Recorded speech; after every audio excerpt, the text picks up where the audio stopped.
Evvel zaman içinde, kalbur saman içinde, gökyüzüne merdiven dayanan bir ülkede adaletli ve merhametli bir kral yaşardı. Bu kral, ülkesindeki herkesi çok sever, onların mutlu olmasını isterdi. Günlerden bir gün, sarayının avlusunda iki genç hizmetkarını yanına çağırdı. "Ey sevgili hizmetkarlarım," dedi gülümseyerek. "Size bir emanetim var, uzaklarda, çok uzaklarda, gökyüzünün parladığı, nehirlerin şarkı söylediği, kuşların insanlarla konuştuğu bir çiftliğim var, oraya gitmenizi istiyorum." Her birine 24 altın verdi ve şöyle devam etti: "Bu altınları dikkatle harcayın.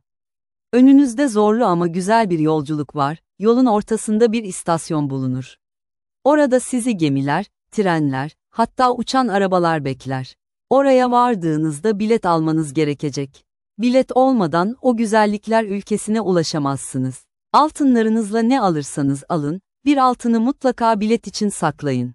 İki genç heyecanla yola çıktı. Biri akıllı ve temkinliydi. Altınlarının sadece birkaçıyla yiyecek aldı, birazını hayır işleri için harcadı. Yol boyunca insanlara yardım etti, dua aldı.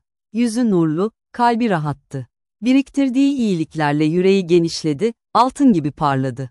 İstasyona vardığında cüzdanında hala altınları vardı. En kıymetlisiyle biletini aldı, uçan arabaya bindi ve gökyüzünü yara yara huzur diyarına doğru yol aldı.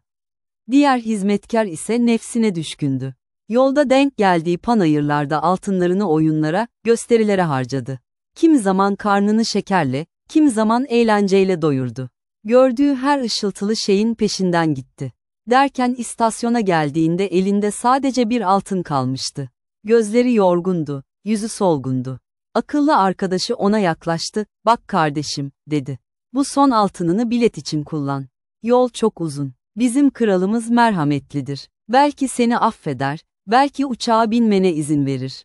Yoksa aylarca yürümek zorunda kalırsın, hem de yalnız." Ama o içindeki boş gurura kulak verdi. "Ben kendi başımın çaresine bakarım," dedi. Son altınını da bir keyfe harcadı. Ve uçan araba havalanırken o, çölün sarı sıcağında tek başına yürümeye başladı. Bu hikaye aslında hepimizin hikayesidir. Kral, bizi seven Rabbimizdir. O 24 altın, her gün bize verilen 24 saattir. Bilet ise, bizi o güzel diyarlara taşıyan namazdır. Her gün, bir saatimizi ona ayırmak, uçan arabaya binmek gibidir.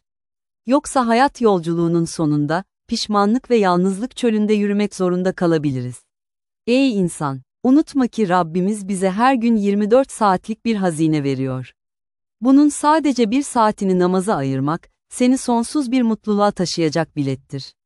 Harcadığın zaman senin sermayendir. Doğru kullanırsan, hem bu dünyada hem de öbür dünyada huzur bulursun. Unutma, akıllı olan, sadece bugünü değil, yarını da düşünen kişidir.